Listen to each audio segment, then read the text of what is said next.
السلام علیکم ورحمۃ اللہ۔ قاری صاحب، مجھے خواب میں بہت زیادہ مردے نظر آ رہے ہیں، مجھے جادو کا مسئلہ بھی ہے اور میرے 4 سال شادی کا 4 سال ہے، چوتھا سال ہے، لیکن ابھی تک اولاد نہیں ہوئی۔ پلیز رپلائی ضرور کریں۔ دیکھیں جی، آپ کا جو مسئلہ ہے اس میں یہ کنڈیشنز ہو سکتی ہیں کہ آپ کو کیا کرنا ہوگا۔ ایک تو سب سے پہلے آپ نے جو مردے نظر آنے والا بتایا ہے، تو یہ کوئی برا نہیں ہوتا، ہر خواب میں فوت شدہ کو دیکھنا برا نہیں ہوتا، اس لیے اس چیز کو اپنے مائنڈ سے نکالیں۔ تو اگر آپ خواب دیکھتے ہیں ایسا کہ آپ کو کوئی فوت شدہ کچھ دے رہا ہے تو وہ اچھا ہو سکتا ہے۔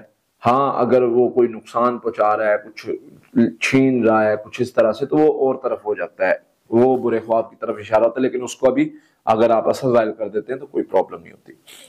اس کے ساتھ جو اولاد کا مسئلہ بتایا ہے، اس کے لیے پڑھائی میں بتا دیتا ہوں، وہ شروع کر لیں، انشاءاللہ اللہ بہتری والے معاملات فرما دیں گے۔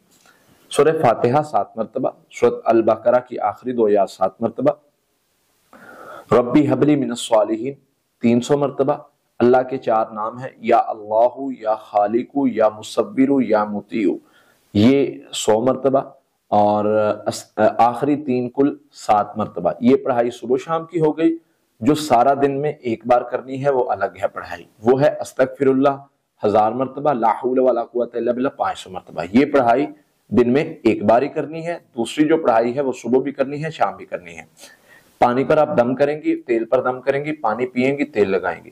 اگر آپ کو سٹمک پرابلم یا کوئی دوسرا کوئی پرابلم نہیں ہے تو آپ کالی مرچ اجوائن والا عمل کر سکتے ہیں۔ یہی پڑھائی کالی مرچ اجوائن پر دم کر کے، ایک کالی مرچ چند دانے اجوائن کے صبح خالی پیٹ لے لیں، تو انشاءاللہ اس سے آپ کا اللہ تعالیٰ بہتری والے معاملات کریں گے۔